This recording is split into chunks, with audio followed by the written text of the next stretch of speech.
All of our workers from coast to coast need at least $15 an hour. Because the fact is that the programs that are labeled as being for the poor, for the needy, almost always have effects exactly the opposite of those which their well-intentioned sponsors intend them to have. As an example, what are you referring to? Let me give you a very simple example. Take the minimum wage law.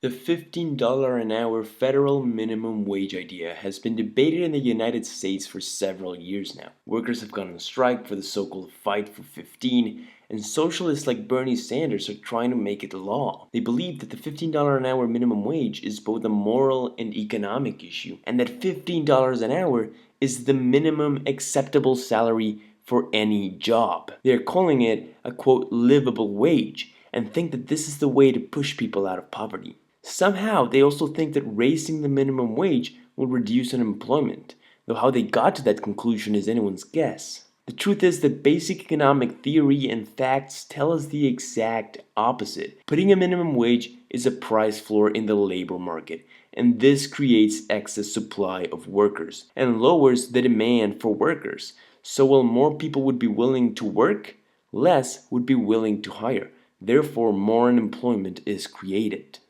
Does either candidate support a minimum wage increase? Mr. Ossoff starts with you. Yes, I do. The minimum wage should be a living wage. I think we can raise it indexed to the cost of living because the cost of living varies widely in urban and rural areas and in different states across this country. I think that increase needs to be implemented at a pace that allows business owners to adapt their business plans so they're not shocked. Their business plans are not shocked by a sudden increase in labor costs. But look, if someone's working a 40-hour work week, they deserve the kind of standard of living that Americans expect. That's part of the American dream, and there are too many folks who are having trouble making ends meet. You see, the problem is, John, that raising the minimum wage is not going to help those many folks struggling to make ends meet, because according to data released by the U.S. Bureau of Labor Statistics and the U.S. Census Bureau, over half of Americans working at the federal minimum wage are between the ages of 16 and 24, and most of them are middle to upper middle class teenagers working part-time or during summer to make extra money and gain experience. Only 22% of them are at or below the poverty line, and 68% of them enjoy family incomes of over 150% over the poverty line. The numbers are not much different when you take into account all minimum wage earners, because most older minimum wage earners are simply working part-time for extra income. This demographic of middle to upper middle class teenagers would be the one to reap the most benefits of higher minimum wage, provided they can keep their jobs, of course. But you know who wouldn't benefit? The working poor, nor would the Americans struggling to make ends meet. They would not benefit from this. In fact, to the contrary, they would be the ones most negatively affected by this. Why? Well, firstly, because over 90% of Americans below the poverty line are there because they either only work part-time or in most cases, they don't work at all. And you want to know why they can't find a full-time job or even a job at all? Because of the minimum wage law. Why? Because the minimum wage law is most properly described as a law saying employers must discriminate against people who have low skills. That's what the law says. The law says here's a man who has a skill which would justify a wage rate of $1.50, $2 an hour. You may not employ him. It's illegal because if you employ him, you have to pay him $2.50. So if you truly wanted to help the truly poor Americans, you would lower the minimum wage, or even better, get rid of it altogether, not raise it. Because of course, unemployment isn't the only issue that a higher minimum wage brings. A higher minimum wage means higher costs of production, and businesses are likely to respond by increasing their prices to make up for this, especially businesses who hire many low-wage workers and are most affected by this, like Walmart and McDonald's, where poor people tend to shop. So now, they won't just be out of a job, they will also have to pay a higher price for food and other basic necessities. Well done. But don't take my word for any of this. Hell, don't even take Nobel Prize-winning economist Milton Friedman's word for any of this, because Seattle actually did it. Yes, Seattle, who already had a minimum wage higher than that of the federal minimum, is raising their minimum wage yet again, this time aiming for the livable wage of $15 an hour in the coming years. Now, you've probably heard of this, and what's more, if you follow left-wing sources like the Young Turks, you might have heard them talking about how well the minimum wage increase worked in Seattle, and they quote this report. You know what is helping an economy? Create creating jobs and helping the underclass and inadvertently helping businesses too? Take a look at Seattle. New report came out today that Seattle's minimum wage hike, the largest in the country, it's going to hit $15 by the year 2021, has not lost the city any jobs. Now, that was the big fear. That's what Republicans told us, right? If we raise the minimum wage to $15 an hour, unemployment is going to skyrocket. Businesses are going to shut down. There's going to be joblessness. There's going to be economic apocalypse if we enact this $15 minimum wage. Well, Seattle said, to hell with you, we're going to do it anyway. And things are better than ever, according to the new reports.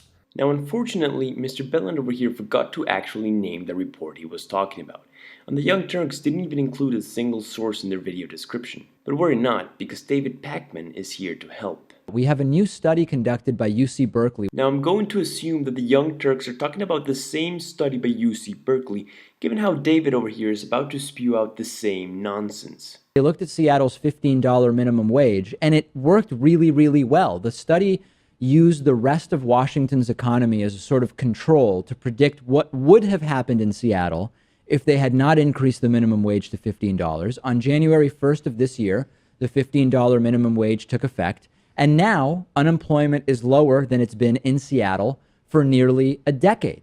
Okay, first of all, as your very own graph shows, unemployment has been going down in Seattle for years now, way before the $15 minimum wage law was even enacted. Besides, unemployment has been going down all over the United States, but the minimum wage law has not been enacted all over the United States. But what's more important is that, as I said earlier, over half of minimum wage workers are between the ages of 16 and 24. The US has a youth unemployment rate of 8.8%, while Seattle in 2016 had a youth unemployment rate of over 13%, and at a staggering 28%, the unemployment rate is alarmingly high for black youth. The consequences of minimum wage rates have been almost wholly bad, to increase unemployment and to increase poverty. Moreover, the effects have been concentrated on the groups that the do-gooders would most like to help. The people who have been hurt most by minimum wage laws are the blacks. Meanwhile, the city of Seattle continues to pile on reasons for employers to not hire young people. First, it was the city's $15 minimum wage law. One of the biggest obstacles to young people trying to get their first job is their lack of skills and experience. Employers that hire young workers with no skills or experience must invest time and money into teaching those workers how to be productive employees. That investment is a gamble that doesn't pencil out when employers must pay those workers an unreasonably high wage. College student Mitch Hall recently described his fruitless odyssey of trying to land a part-time entry-level job in the city. After 7 weeks and 70 job applications for part-time minimum wage jobs at restaurants, coffee shops, retail stores, and other service establishments, he still can't convince an employer in Seattle to hire him over more experienced and often older applicants. Hall says many restaurants in Seattle now require 3 to 5 years experience for what used to be entry-level jobs such as hosting and buzzing tables. The competition is fiercer for these jobs, giving employers a bigger pool of applicants to choose from. On the one hand, the city's leaders say Seattle employers should do their civic duty and hire young workers with no skills or experience. But the city keeps piling on regulations, making it harder to do so, further reducing the job opportunities available to those workers. The disconnect is alarming. In Seattle, wages are up, unemployment is down, and the number of hours worked is up, meaning that employers aren't cutting hours to account for the higher minimum wage. But there are more than just a few holes in your argument, David, least of which is the fact that your only source is the very reputable blog post Civic Skunk, which I'm sure we all know and love, of course. But most importantly, the biggest flaw in your argument is the report that you're using.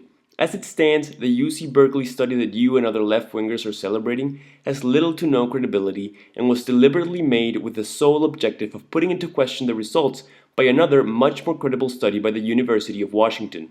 Just a week before the University of Washington released its seismic findings on the decreased wages and the substantial disemployment effects Seattle's $15 minimum wage law has had on the city's lowest wage earners, a report from University of California, Berkeley researchers had scratchingly declared the wage hike a success, with no negative impacts on employment.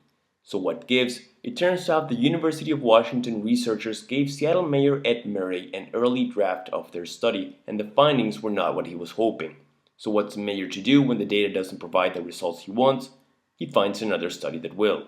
Mayor Murray provided the UC Berkeley researchers an advanced copy of the University of Washington study and asked them to conduct their own study, as well as poke holes in the yet-to-be-released University of Washington study, knowing those researchers would almost certainly come to the right conclusion about Seattle's minimum wage hikes. After all, the UC Berkeley research team he tapped has previously published over half a dozen studies on various local minimum wages, all of which concluded that increasing the minimum wage only has positive overall impacts for low-wage workers. The UC Berkeley researchers have never found an overall negative impact of a higher minimum wage. In their report on Seattle, the UC Berkeley researchers similarly did not disappoint, delivering Mayor Murray a glowing review of Seattle's wage hike, followed by a scathing dissection of the University of Washington study in an attempt to discredit those findings. But it gets even worse, because an investigative report last year by the Albany Times Union revealed the motives of the Berkeley research team after finding hundreds of pages of emails between minimum wage advocates and the researchers, demonstrating a deep level of coordination between academics and advocates. One example, a minimum wage advocate in New York emailed one of the UC Berkeley researchers with a list of talking points we'd love you to cover in his upcoming testimony before a Senate Labor Committee on the benefits of a higher minimum wage. That works for me. I will work on it tomorrow, was his response. And so he did. This was even true in the restaurant industry, even at fast food restaurants. No, David, this was not even true in the restaurant industry. What you're talking about was only true in the restaurant industry because, as it turns out, the study from Washington looks at low-wage workers in Seattle across all segments of the economy, while the Berkeley report looks only at Seattle's low-wage restaurant employees, and there's a significant problem that arises if you only look at the restaurant industry. Each 10% minimum wage increase is associated with a smaller 1% wage increase in the restaurant industry overall, possibly because Seattle restaurants have been making use of a new sub-minimum wage for tipped workers. Therefore, the minimum wage has not increased very much in the restaurant industry, and what's more, the data shows that about 7 in 10 workers in Seattle restaurants make more than $13 an hour, suggesting that the overall level of employment in the industry might not be a reliable guide to how the minimum wage affects workers with low pay. However, while it is true that the overall level of employment did not change in the restaurant industry, this does not mean that the minimum wage had a positive impact in the restaurant industry, because take a look at this. Indeed, while employment overall did not change, that was because employers replaced low-paying jobs with high-paying jobs. The number of workers making over $19 an hour increased abruptly, while the number making less than that amount declined. That hypothesis has worrisome implications for less skilled workers. While those with more ability might be paid more, junior workers might be losing an opportunity to work their way up. Basically, what we're doing is we're removing the bottom rung of the ladder. And if for some reason you don't believe that covering low-wage workers across all sectors of the economy is a better representation of how the minimum wage has affected employment in Seattle rather than just covering one single industry, like the Berkeley report did, here's another piece of information worth noting. The University of Washington authors held one significant advantage over other economists studying the issue: detailed data on hours and earnings for workers affected by the increase. And I emphasize that this is crucial, detailed data that no other economists had. The UC Berkeley team did not have this information. So not only did the University of Washington researchers cover all sectors of the economy, but they also had more information and more detailed information to study all those industries in depth. Way more in depth than the UC Berkeley team could study the one single industry they conveniently decided to cover. Now, some of you may be screaming at the screen that the researchers at the University of Washington are some sort of right-wing extremists with a political agenda. But that's not exactly true. You see, unlike the UC Berkeley researchers, the University of Washington study authors are respected economists who come from diverse policy backgrounds. There was no political axe to grind. One of the researchers, Hilary Wedding, formerly worked for the liberal, left-wing, union-backed Economic Policy Institute, which has long argued in favor of increasing the minimum wage. You can't credibly accuse the University of Washington research team of being a right-wing cabal. So hopefully by this point you've realized that unlike the UC Berkeley report quoted by David and the Young Turks, the University of Washington report is actually credible and well done. So what were the results? Well, as expected, the recent minimum wage increases from $9.47 to $11 in 2015 to $13 in 2016 resulted in a 9% decline in hours worked in low-wage jobs, while hourly wages rose only by 3%. On net, low-wage workers lost an average of $125 per month in 2016. Administrative data reported in the paper show that employment at jobs paying less than $13 per hour declined by 34% between the last quarter of 2014 and the third quarter of 2016.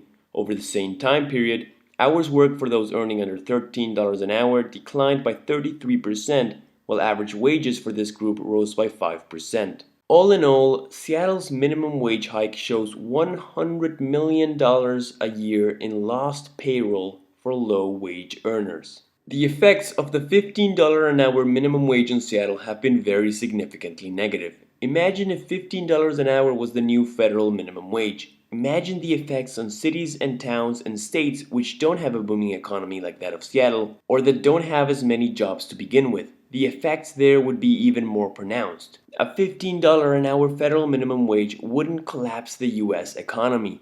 It wouldn't be the apocalypse, but the effects would be very significant and very negative. It makes no sense to raise the federal minimum wage. In fact, we should drop it altogether. One looked at the label and identified the objective of minimum wages.